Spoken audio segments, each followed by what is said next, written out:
Ladies and gentlemen, welcome to the Silicon Valley After Show here on AfterBuzz TV. Today we have a very special guest. He's an actor, he's a comic, and rumor has it he might be a guest lecturer at Stanford, so don't move a muscle. You're tuning into the destination for TV superfan discussion, AfterBuzz TV. And now, let the buzz begin. Ladies and gentlemen, welcome back to the Silicon Valley After Show here on AfterBuzz TV. As I mentioned at the top, we have Josh Brener here in studio with us. Hello! Woo! Josh, thank you so much for being here. For those who are listening or watching, of course you know that he plays the character of Bighead on Silicon Valley. Bighetti, one of our favorite characters of the incubator guys. So we're so happy you're here, and thank you so much for being here today. I bet you say that to all the non-Monicas.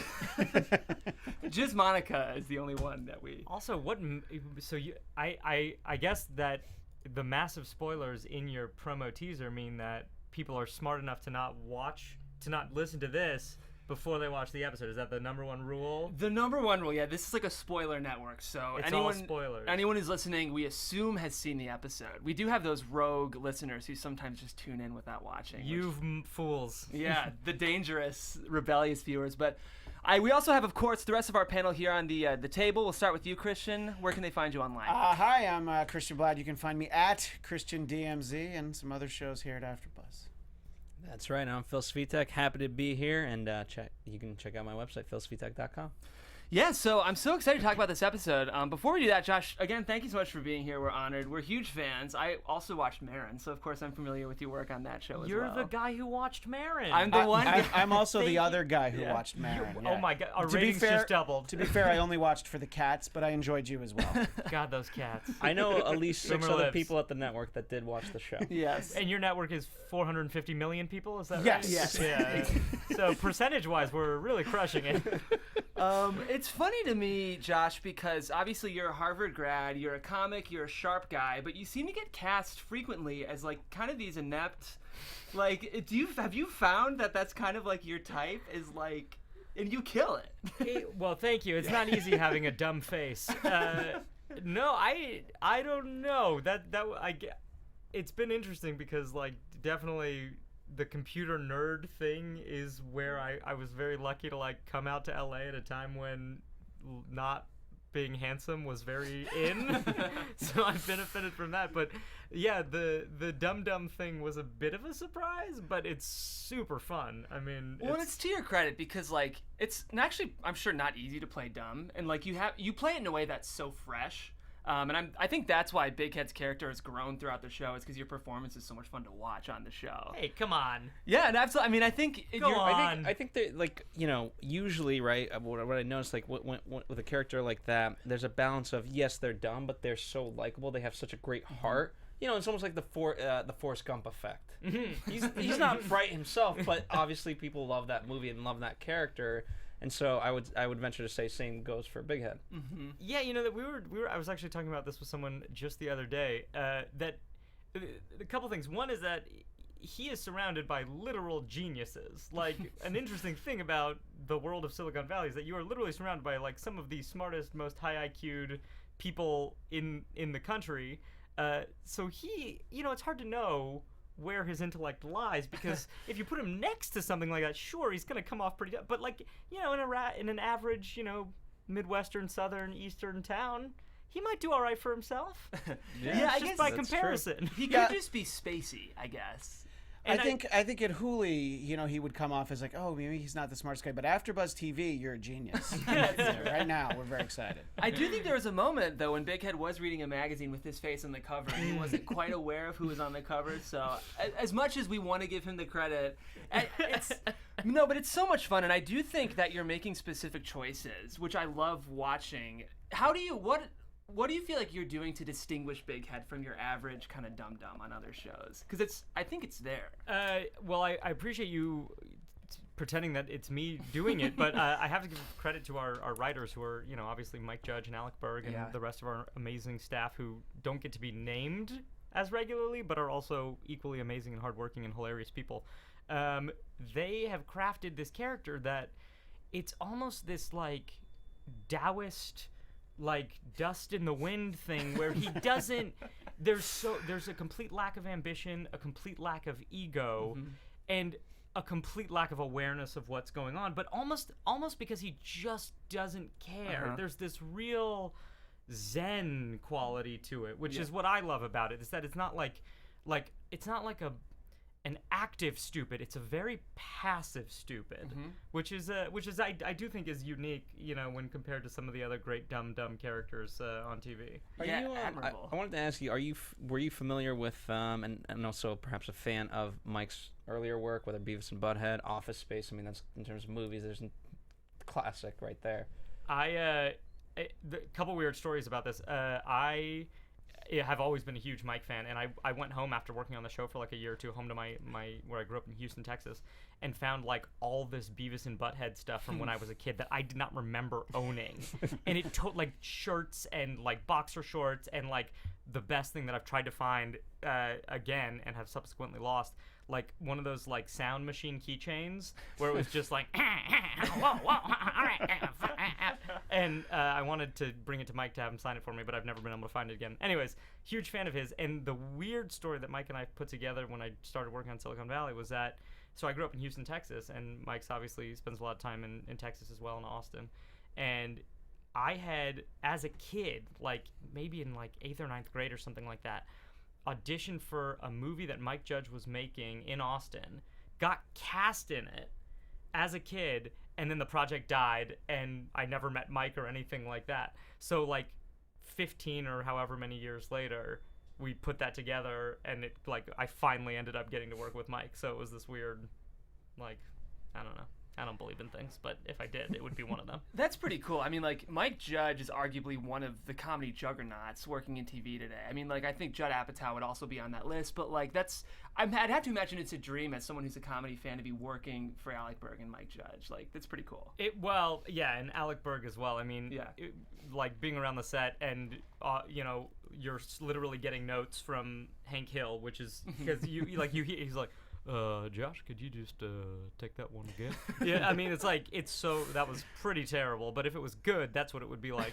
And then, yeah, Alec, you get, like, Seinfeld stories, just, like, offhand, he'll tell you, what story did he tell me? Oh, I wonder if I can tell this story. Well, we'll see. He was telling a story a couple years ago about, the Seinfeld, are you guys Seinfeld guys? Yeah. Yes, sir. Okay, thank God. He knows the theme song. He must really like it. I know that Elaine's on the show, so obviously I'm a fan. Oh, I don't recall a woman on the show. I guess that's just She's me. one of the bros. The episode where they do the voice of Jerry's girlfriend. It's her belly button. Hello. Oh yeah. La la la. Well, apparently that was a story from the writer's room. Except it wasn't about her belly button, it was about her butthole. And they were writing for network television, so it became about a belly button. And little gems like that you get to learn from Alec Berg, and then share whether or not you're supposed to. So yeah, working with both those guys is like truly insane, and also like, getting to work with some of the actors on the show, like Stephen Tobolowsky, and obviously all the TJ Millers and Kumail Nanjiani. It's an amazing thing. I'm really lucky to get to be on it. Yeah, are you trained in improv at all? Do you have improv experience, or? Yeah, I did a bunch of improv in college, and then when I moved out here, did UCB and all that good stuff. I wondered, because obviously it's kind of a UCB crew that you're working with on the show. Yes, it is. I spent my 20s looking up to all those guys and like trying to like say hi to them at parties and like avoiding eye contact because I was like starstruck, and I'm still pretty much that way. That being said, I mean, obviously the show is so well written with a brilliant team of writers, but how much improv is happening on set when you guys are working? On set, a lot. In the final cuts of the episodes, maybe not quite as much. Like as you said, our writers are truly incredible. Our scripts are unbelievable as they come in, and they work incredibly hard to, after table reads, they'll tear them apart and build them up from the ground up just to make sure that they're as good as they can possibly be. So we start with unbelievable content, and then, but yeah, I mean, if you've got TJ Miller and Thomas Middleditch and Kumail Nanjiani and Zach Woods, who is, like, to my mind, one of the most comedic geniuses people in the entire world, yeah, funny stuff happens. There are definitely tangents and riffs and all sorts of stuff, and a lot of times it's super funny. A lot of times it does little bits and pieces make it on, and then a lot of times it doesn't make sense, or it takes you off on a tangent you don't want to be on, or it gets often too weird. Yeah. Can you think of one of those moments that you can actually share that, you know, everybody laughed when it happened? It was like, oh, there's no way this will ever make it into the show, but like you just remember everybody was dying when this. Well, truly everything Zach Woods does, he'll do alts on a lot of his lines, which means he'll basically just like, you know, take it 2 or 3 or 4 times with different specifics, and I think just in this. Was it 2 weeks ago or something? He has this line that I think was like one of my favorite things, where he goes like, "We can't talk about work." He's talking to Thomas. Yeah. Goes, "We can't talk about work anymore. We can talk about sports teams and their scores, or pussy." And that I don't remember what the specific, but there were some truly disgusting, filthy, heinous, horrible, incredibly funny things.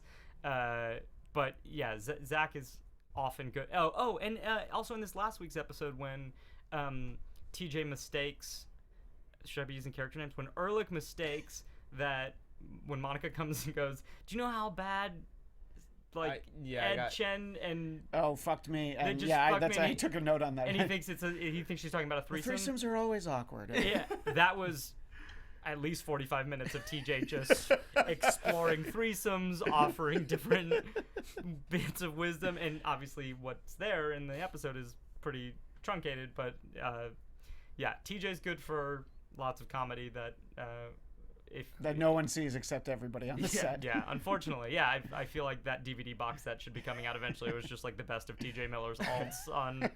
I interviewed Pete Holmes for Crashing 2 months ago. And the he was best talking, guy. Oh yeah, he's so unbelievably nice, Best like person. unreasonably. But he was talking about just TJ on set and saying the same thing of like, if we could just take all the cut footage of TJ, we could probably make our own movie. He's just such a tornado on set. It's but truly incredible. Yeah. I think it's funny to learn that you guys have any sort of line, because I mean, if you think about it, the fact that like dating back to season 1, the whole jerk off scene, going back to one of our favorite moments, me and Jeff, is the chain. Yeah, hey Dinesh, do you use that chain to choke your mother while you stick your penis in her butthole? Like the fact that you can go to those lengths, my and God, that there. I forgot about that one. Wow. So the fact that there is any sort of line just baffles me. Well, a couple of things about that. One, yes, that should inform you what kind of things do get said and how far past that line they are. And two, and again, credit to our writers, they are very story-driven writers. They want to tell the story, and they want to tell it in the most well-crafted, brilliant way possible, which they do very well. So when things start to drift along, if they're not in service of that story, they'll be draconian in cutting it and keeping it trim. Yeah, I mean, today's episode that we're covering today was unbelievably efficient. Like, that was one of the things I noticed was I can't believe how much story really gets covered every episode. We kind of laugh because I feel like on one hand, Silicon Valley covers a lot of story each episode, but then on the other hand, they hit the reset button all the time, and it's almost like no story's being covered too, but that's why we love the show. But I think I want to start by talking about your subplot in this episode specifically. Great idea. Yeah, isn't that convenient? We're starting with that. But this was so much fun. I'd have to imagine you got the script and got to read about Bighead's little arc here, and I'd have to imagine you were excited to play this.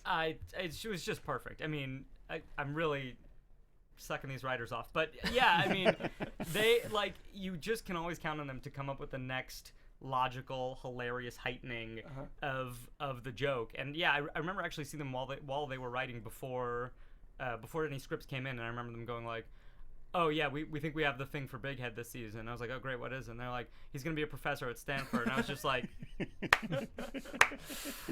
I mean, it's just, they nailed it. Yeah. I really feel like they nailed it. And you know, the next logical step after like corporate domination and like financial success is academia. It just seems like perfect. And what I rewatched it, second time, and I love the fact like those little nuggets they make. Almost like in hindsight, they make those other things amazing. So, for example, when you come back and you say the fact of, they said, homework. I have my choice, essentially. And so when you're listening to that for the second time, you're laughing because you're just like, has no idea. Yeah. it's up to him whether or not he wants to actually give homework as an instructor. And I like the afterthought is like, which already feels like homework. And I think that a perfect encapsulation for me of Big Head is when the admissions counselor person says, "You were on the cover to Wired magazine," and he goes, "I was on the inside too." It's just. I believe that was improvisation, gentlemen. I could Just smell case it. in point. Well, that's what I love about Big Head is like he's kind of sweet. Like I feel like he could be this like cynical slacker, but like, it's kind of like you said, he's kind of zen, and there's kind of like in the same way that I think like Pete Holmes is kind of sweet. I think there's like a undercurrent of Big Head that's just kind of like earnest, and like he's really giving it his all, even if that's. It's an interesting comparison to Pete's character, specifically on Crashing. That there's a bit of this like, I don't want to get in anybody's way. I'm pretty sure I don't belong here. Sort of this recognition of all of your shortcomings that leads you to be like, you know what? I'm just gonna hang back and like get diabetes from drinking soda. Which, by the way, for those of you watching at home, for those of you not watching at home, we all have truly enormous, very condensating double gulps in front of us. And we got Josh the extra big double gulp, just so you all know, because we care about our That's guests. right. here I on believe this AfterBuzz is TV. the picture double gulp. Yeah, you guys really saved money on yourselves. Yeah, we did. well, we figured, that would have been 90 more cents total if we had each gotten. Oh my God, that's so good too. The 7-Eleven over here is a very good 7-Eleven. Wow. Yeah, Corner of Cuenca and Burbank. that's right. Thanks, Now Jeff. you know where we shoot. Don't go to the other. There's a big 7-Elevens sign over in our studio. They're a sponsor, right? there. They will be now. Yeah. I'm curious as to, was there any conversation about what Big Head actually said in this lecture whatsoever? Because I mean, an average class in college is at least 2 hours, right? Sometimes 4, at least from my college experience. I don't want to say too much because We see it. we may get to explore that space a little bit, but he's definitely not a good professor. He's not something he was cut out to do. Which is too bad because we were talking I think 2 weeks ago. I just really felt like we're gonna see what Big Head's good at. The idea when he wanted to be CEO, I was like, you know what? Maybe he would have crushed it. This would have been the thing that would have been perfect for him. And I was just like, all right, maybe this is it. But then after the class, I was like, no, probably not. That's not the one. Yeah. That's. But there's still time. I have faith in Big Head that one day. He's a young man. Yeah. We'll get it together. I think, my prediction is in the sense that he'll have a lot of people scratching their heads of like, is this guy a genius? Like, what is he saying? Because oftentimes, right, you hear those various stories like Francis Ford Coppola when he's gonna do Apocalypse Now. He asked like, should I shoot in the jungle? And he got like some answer from like another famous director that he looked up to and was like, no. And, like all these things just or like, what's the greatest advice you have about directing? Wear comfortable shoes. And like, so it's, you know what I mean? I imagine Big Head sort of having those similar answers, and everyone being like, that's kind of genius. Yeah, totally. That's the Chauncey Gardner brilliance of it that they've brought in. Yeah, for sure. To sort of go back to what you were saying before, though, is like he doesn't get angry. Like even the way he says to Bachman, like, how I lost all that money, and really, you kind of made it so that I lost all that money, but not in the way where you're saying it's like, he's just like very matter of fact, like, yeah, I lost it, but I don't know. Maybe I'm wrong, but I don't think he's ever actually been angry with anyone. Just maybe been like, "Oh, I'm kind of bummed out right now," which is super lame. But that's it. Which is even rare as well. It's Yeah, just that's true. It's just sort of the like, life happens to Big Head. He is playing defense and not well. Well, I did love as you're leaving that interview, you're like, hey, I see this photo. Where'd you get it? Was that at the Alcatraz party? Yeah, I've got one too. Well, actually, I guess I bought it. It's like, just like, sometimes I think he's realizing like the implications of his life as they're happening to him. And like, he makes these observations that like, he's just always 2 steps behind. I just think like this was an especially great Big Head episode. I think it's been a good Big Head season too. I can't wait to see more. I want to see the dad too. I know. Oh, isn't that the best? He's That guy's great. amazing. Yeah. Yeah. Him when just the specific that he, and this was in the script, that he's painting Civil War figurines is just like, well, you know who that guy is. And that's like such a Mike, well, all of our writers, but I mean, I feel like Mike is such an expert at like finding the weird small thing about a person that you're like, okay, yes, I know exactly who that weirdo is. It's been a very closely observed season. I feel like season 4 has been off to a really strong start, and I said this in our last coverage, but I think every character is being mined to their maximum comedy potential. Like all of the, like I think every big headline was pretty much a joke this episode. And well, thanks for noticing. Yeah, absolutely. And I think like to so efficiently manage this plot and like pack in so much joke density was really impressive for this episode. And of course, we pretty much saw every other character in this episode. I mean, we saw Lori, we saw Ed Chen, Jin Yang was in this episode. Great Jin Yang in this episode. Yeah. Jimmy is so. Oh man, I just watched Patriots Day. Have you guys seen Patriots Day? He's like a major character. He's a major character and gives this like truly beautiful dramatic performance, like really amazing. And then I watched him on like the next day on so just being like, fuck you. It's like, oh, that's awesome. Yeah, he's good friends with Johnny LaQuasto, Phil. We got to get him in. Yeah, he's a good guy. Yeah. Yeah, absolutely. Oh, he's I've gotten to do a couple podcast things with Jimmy, and he's the man. Absolutely. He's the man. Well, let's go ahead and talk about Erlich and Jin Yang's octopus subplot, because this is hilarious, and this is just such an Erlich thing to happen. Of course, now he needs to be pushing this product. Yeah, I just thought like, and this, okay, I also thought it was so interesting how we wrapped Monica into this too, because I feel like I've wanted to see Monica pushing more and, you know, making, I think, more conflict-oriented decisions. So I love this choice by the writers to kind of watch her throw Ed Chen under the bus. And I'm excited to see, did this surprise you guys that Monica made that choice to kind of put this on Ed Chen? It didn't surprise me. But I knew it was going down a bad path. Anytime you sort of try to manipulate, and especially knowing the information that she had, I knew it was gonna. I didn't realize how it was gonna bite her in the face, but obviously brilliant that it came back that way.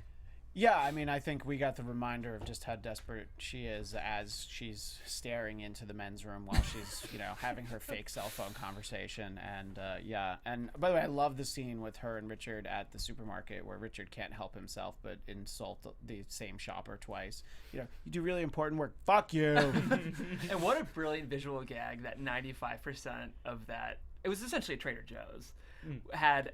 They were all TaskRabbit people, and such a smart move. It's those subtleties that make the show so great. So, I mean, we got to see some Mandarin spoken. We got to see Erlich speak offensive fake Chinese, which was fun. I believe that went on way longer in the original cut to give you an idea of what our editors are up against. But again, even that, like, just turning those things into motifs, because whereas for Erlich the first time, it's to his benefit. Then the second time it's to his hindrance because they're actually speaking it and he has no clue what the hell's going on. And of course the official language is English, so he says, hey, it's the law. Speak English. I just love amidst the Mandarin, oh, but no, I am a fat fucking asshole.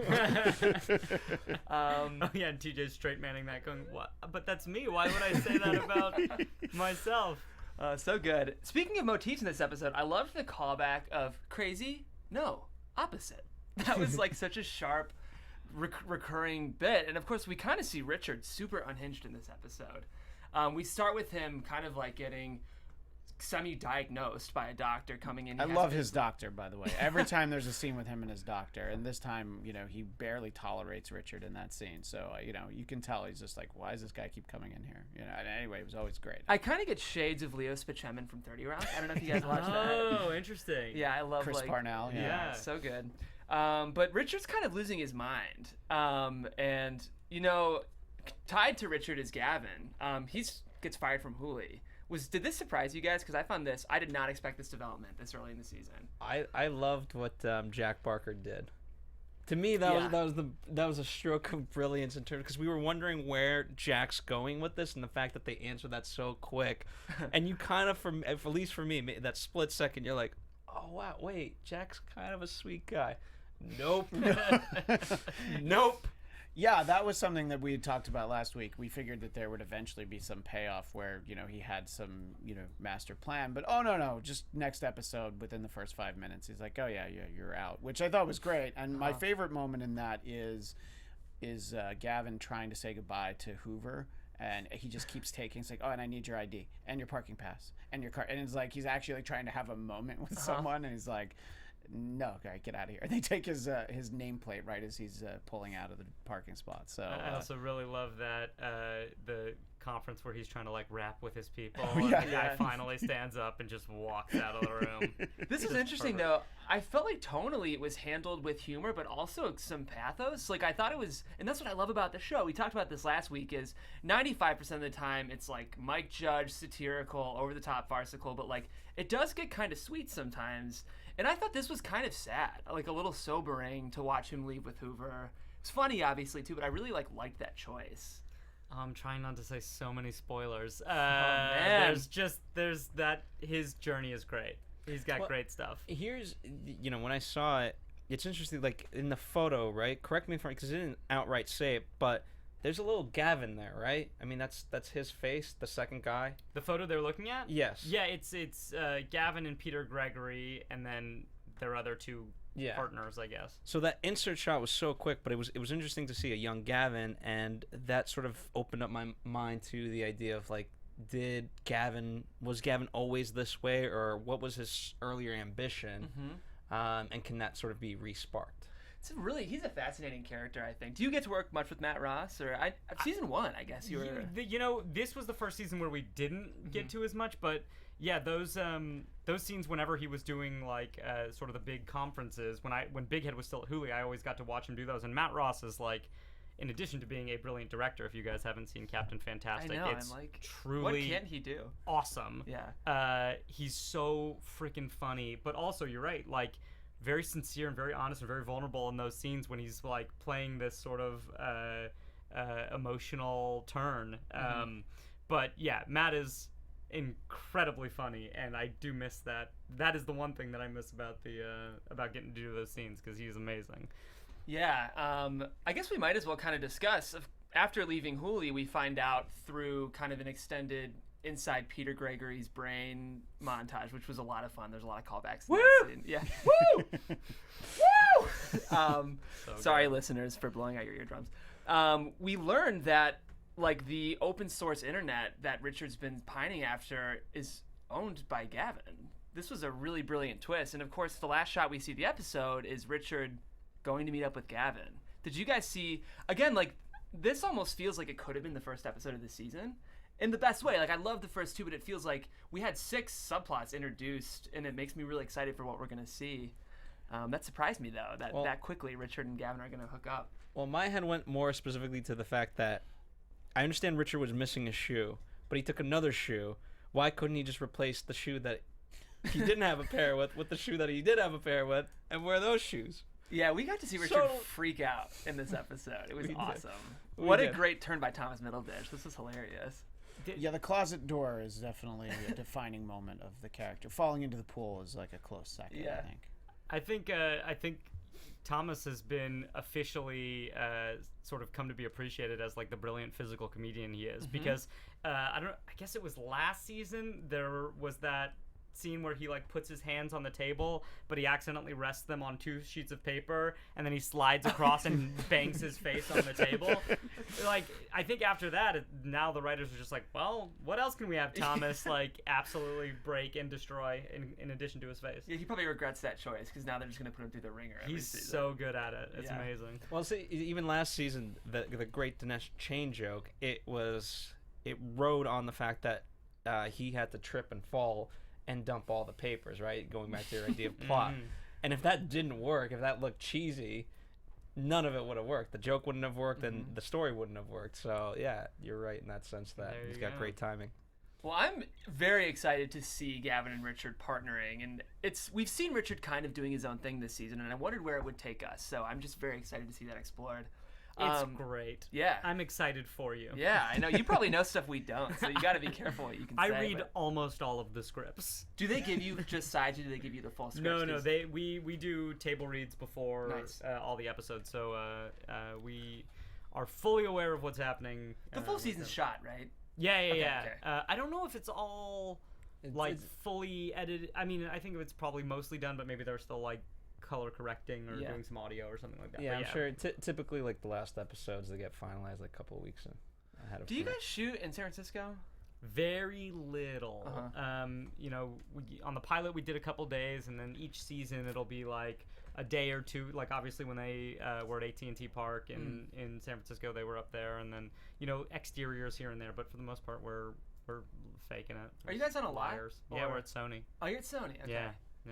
I have Jeff and Christian. I have the question for you, since unfortunately you already know the answer. Yes. You can't answer it. But does the rest of the team help out Erlich and the app, and Richard does his own thing, or does the team help out Richard through this eventually? I can weigh in. Sure. No, I'm kidding. I know the answer. He knows the answer. I have an idea. By all means. My thinking is that they will assess the situation and figure what they can get the most out of. But then also within that answer, I kind of want to say that Gilfoyle will do one thing and then Dinesh will do the other. But Yeah. yeah. Oh, speaking of that, we We need to talk about We Dinesh's do. date, which was amazing. Dinesh Speaking of got talking to, pussy. he got to have sex on her, which was awesome. Which was great that he said. that, yeah. I had this actress's name because she was great, and I want to give her credit. I'll do it at the end of the show because I have too many notes. But Mia is introduced. We find out that she's a gamer. We find out that she has kind of a turbulent online relationship with Gilfoyle, of course. This was great because I assumed when Mia and Gilfoyle recognized each other that Dinesh was going to get ousted by Gilfoyle and she would fall for him. I don't know if that's what you guys predicted. Yeah, that's where I thought that would go. And the But, show- I was glad it didn't. I Because know. I was like, I felt like I've seen that in an episode, and then we didn't get that, so I was very Because glad. Yeah. what we got is Dinesh and Mia going on a date to dinner. Amazing bad date. The first few exchanges, like, I love water. I like Oceans, lakes. ponds. When does a pond become a lake? Oh, so well played by Kumail. But we, of course, learned that Mia doesn't only agree that Gilfoyle's a prick, she agrees that he's a motherfucking prick. There was something kind of satisfying to me about watching them bitch about Gilfoyle, because Gilfoyle doesn't always get his comeuppance for how much of a dick he can be on the show. But here's it's very problematic when the bulk of your relationship hinges on the fact of the hatred towards somebody else. Yeah. And for me, at the end of the day, like, you can only go, like, if you're him, you can only go so far in terms of hating someone in that way, because eventually you're like, whoa, that's family. I get to make fun of him, but you don't get to say that. And I think that's going to be a turning point at some point. I think so too. Well, and Gilfoyle has the point of, it's like, well, I guess you're going to have to stay. So he's like, so you're never going to break up? Never? And he's like, that's the plan. That was a pretty good Kumail, actually. I wasn't trying. That's how good I am. Yeah. Because we learned that Mia is not only an excellent gamer, but one of the world's best hackers. MI4. MI4, yeah. So I'm very excited to see that play out. It's funny. I was like, oh, Dinesh is CEO. Like, we'll finally get to see him, winning a little bit. And of course, that lasted for 20 minutes of one episode. So he's back in the punching bag position. But that's I think where it's most fun. So. Pop quiz about Dinesh or Bighead. Who could have lasted longer? A CEO? Yeah. What I really do want to see, and it might be a little on the nose, but I would love last season to see Bighead become CEO of Pied Piper and just crush it. That's what I was saying. It's know. like, I feel like he's got it in him. I'm still holding out hope for Bighead. Are you listening, Alec? Are I you know. listening, Mike? Absolutely. I do think like it would be such a funny subversion just to see your character just be so good at a job that important. But So good at anything. at anything, yeah, literally. Well, I feel like that's most of the Well, we should talk subplots. about it's very quick, but there's that great moment with Monica and Lori when we realize that Lori's pregnant, and she says congratulations, and I believe Lori Suzanne Cryer. Yeah, she just says yes, as in like, what are you congratulating me for? Like, I don't know. It was such a great moment. It was like 2 seconds, but it was so funny. Yes. Yeah. Yes. Another great like moment where a character is fully encapsulated in one moment. That Yeah. like the biological fact of reproduction is nothing more than a scientific phenomenon that happens constantly all over the world. Just not interested. Well, for me as an audience member, like, what's funny, you wouldn't expect her to get pregnant in any sort of way. Like, she's never shown any interest romantically towards anyone, let alone at least like whatever, even like a one night stand. Yeah. So, Yeah, picturing Lori Bream in any sexual content context, pardon, it's just like kind of horrifying. You feel it was a sperm donor situation. Oh, That's what I was actually about You to say. feel My that guess it is that was they're artificial insemination. Yeah. Or Let's she is see. capable of self-reproduction, and we will learn that. I know you can't say if that's what happens. Or maybe she's a fiend. Yeah, Maybe, That's true. you know, we don't know. it's immaculate She conception. leaves We the don't know what office. goes Look on. out. Yeah, that's She true. lets that hair down. As a quick side, one of the funniest moments for me was when Jared touches the self-driving car and just is so scared of it because given the history. The PTSD. Oh, yeah. Oh yeah. There was a lot of really subtle callbacks in that inside of Gavin's storage. Not Gavin. Peter Gregory's, Peter yeah. Gregory's storage. Yeah, I just like in general. I thought this was such like an efficient episode. Like I feel like from a comedy writing standpoint, everything advanced story and humor and plot and jokes, and it's been a great season, I think, and I can't wait to see more. They work really hard. Yeah, I can tell. They work really, really hard. Yeah. And we are lucky that they do. Yeah, for sure. Well, is there anything else that we haven't necessarily covered in terms of? I think that's the big item stuff for me, at least. I guess it's just the one line, but Yes. I do, since of course since Josh is here, when Big Head says the thing about like, oh, is wearing the shirt with the name of your school like wearing the T-shirt for a band to the concert? I just thought it was like, I'm like, yeah, I think he would definitely have that question. And what's the answer? Was it what are you teaching? Stanford. Was that how That's true. Yeah, they made me teach. Teach what? Stanford. Yeah. Oh, that made me laugh. Do you have a one-liner, Phil? There's so many. this There's episode. so many. I think I gave him a couple away. Yeah. At this point, I've already forgotten them. Yeah, just in general, I do like Monica being the only shopper there that's shopping for herself. I forget how she said it, but that was funny to me. Yeah, I mean, obviously, great performance by you in this episode. I think to butter your bread, I did love the way you played the audience of the lecture laughing at you, and you still not realizing. And it was like I'm the probably class I'm the class clown. Yeah. Yeah. I do think my favorite line might have been Gilfoyle, though. His line after kind of Dinesh realizing what might be happening if it was a potential catfish. He says, "You were worried sick about the wrath of a bloated and inept bureaucracy, but feel totally comfortable having crossed a spiteful and vindictive megalomaniac with unlimited funds. I think you might be the first Pakistani man to be droned inside the United States." Such a brilliant line. Well, I think this was a great episode. Thank you so much for being here. We so appreciate it, Josh. This was awesome. So nice to be. This is a nice place you guys got here. It's right by the 7-Eleven. The best 7-Eleven in the valley. Best 7-Eleven in town. We do have a tradition where we make some predictions about the upcoming season, so I know you probably won't be allowed to say much So I need here. to poker face this. Okay. Poker face this, absolutely. But I guess we should go ahead and get into some predictions, right? Nice drop. And now, your AfterBuzz TV predictions. Josh just slipped me a note. He said, I can't say this, but next season in space. So I'm looking forward to that. I kind of saw that coming. I mean, it's been a lot of- it's usually surprising. I think I feel pretty confident that Shazam for food will be very big, and then it'll become in the real world because I kind of want that. So very selfishly, I think Shazam for food is going to be a big deal. Well, that's part of, I'll get to my prediction, but part of what I love about the show is that you have to stay up to date with the tech world and at the same time sort of be able to progress it. Yeah. You know what I mean? Like, if they were, like, making, like, I don't know, Spotify, it would be so boring. It's like, okay, that's already been done, but to create something that hasn't been yet created sounds really cool.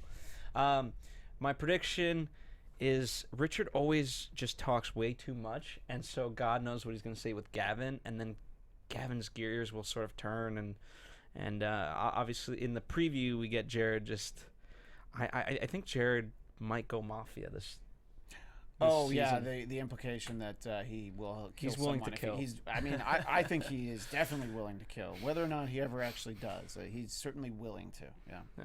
I'm actually excited to see Monica at Raviga having to deal with. I mean, it could be that seafood, spelled S-E-E, Of course. will take off, but I'm excited to see Monica thrown into some challenging situations because she plays, I think, Panic and Neuroses really, really well.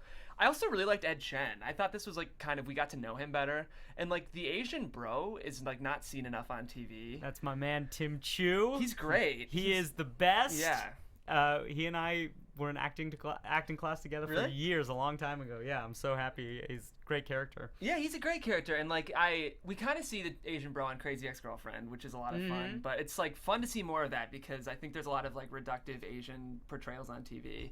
Jin Yang. I'm just kidding. Even he's a very complex. That's what I loved was the juxtaposition of those two types, and then them slipping into Mandarin was just such brilliant writing. So I hope we see more of Monica and Ed Chen kind of like butting heads at Raviga. Other than that, it sounds like we might get a little bit of big head teaching at Stanford. I don't know. I hope we do. I felt a little cheated that we didn't. So, but I guess that's our coverage of episode 3, season 4 of Silicon Valley. Josh Brener, again, thank you so much for being here. Oh, We're it's so pleasure. appreciative. And you guys have done terrific work on your big gulps. Oh, I know. My prediction is Kind that of. you all have to go pee-pee. We'd love for you to come back next season if you would want to. So Let's pencil it in. yeah, I'll great. just Okay. stay till then. Perfect. Sounds we good. said it was going to be like a 10-hour show, so we can just keep going. Great. In the meantime, guys, my name is Jeff Graham. Thanks so much for being here. This was episode 3 coverage of Silicon Valley. We're back here every Monday at 4 p.m. covering the season. We're hoping to get some more guests. I'm in touch with some other publicists, so we'll see what we can do. But if you guys are interested, I also produce a show on Fridays called The Unproduced Table Read, where we table read unproduced pilots and features. We're reading and really kind of cool, angsty 80s drama this Friday, so we'll see you there. We'll go Christian and then move down this way. At Christian DMZ, and I do the Mystery Science Theater 3000 after show Fridays at noon Pacific. So join us over there. That's right, and follow us here at AfterBuzz TV. And last thing, kudos to them also making a brand new website. New CEO, new website. I always Heyo. love that addition, so check Did out they really? The actual website online. Hooli. XYZ. There you Wow. go. Yeah, exactly. Check it out. And Josh, we'd love to give you this time to promote whatever you'd like, anything we should be looking out for. I just want to see if I can get myself a job reading one of the scripts on your 80s. Oh my gosh, I would love that. If you ever want That's to guest amazing. That's such a cool thing. Thanks, man. It's the show's called The Unproduced Table Read, so it's every Friday. There's a podcast. Brilliant. Thanks, man. That's awesome. And we even Very have cool. success, right? And Andrew Guy, one of our hosts for that show, got a job thanks to that show. And one of the scripts we read a couple months ago just sold, so we're really There you go. Right. We're hitting it. Yeah, all right. Absolutely. Crushing Sweet. it. Well, they can follow you. I guess you don't have a Twitter, do you? But you're busy. I'm anonymous Yeah. on the internet. But you're always making appearances on like some of the biggest comedy shows on TV, so we expect to continue to see that. And we thank you so much for being here. Thank you guys. It was fun. Good, I hope so. Guys, this is Silicon Valley After Show. We'll see you next week at 4 p.m. Thanks for being here. From executive producers Maria Menounos, Kevin Undergaro, Phil Svitek, and the entire AfterBuzz TV staff, we would like to thank you for listening to the AfterBuzz TV network. To watch or listen to other after shows and post comments or questions, be sure to visit AfterBuzzTV.com. I'm Sir Richard Wentworth, and this has been a presentation of AfterBuzz TV. See you later. The views expressed herein are those of the hosts only and do not necessarily reflect the views of AfterBuzz TV or its owners or principals.